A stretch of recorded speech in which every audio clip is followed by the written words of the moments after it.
তা আমাদের নবীজি জিজ্ঞাসা করবে, আল্লাহ হিসাব কিতাব কিভাবে নিবেন? আল্লাহ বলে, সবারটা যেরকম নিব এরকমই নিব।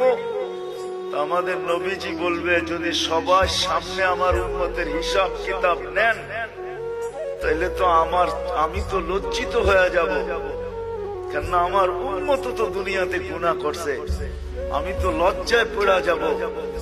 আল্লাহ জিজ্ঞাসা করবে, তাইলে কিভাবে নিব?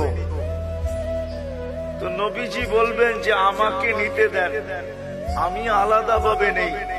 আল্লাহ প্রশ্ন করবে, আপনাকে যদি নিতে দেই, তো আপনিও তো আপনার উম্মতের গুনাহগুলা দেখবেন, তখনও তো আপনার চেহারাটা লজ্জায় ছোট হয়ে যাবে যে তোমরা আমার উম্মত হয়ে এই গুনাহ করলা, তো করলা কি করে, ঠিক না? সত্য তো?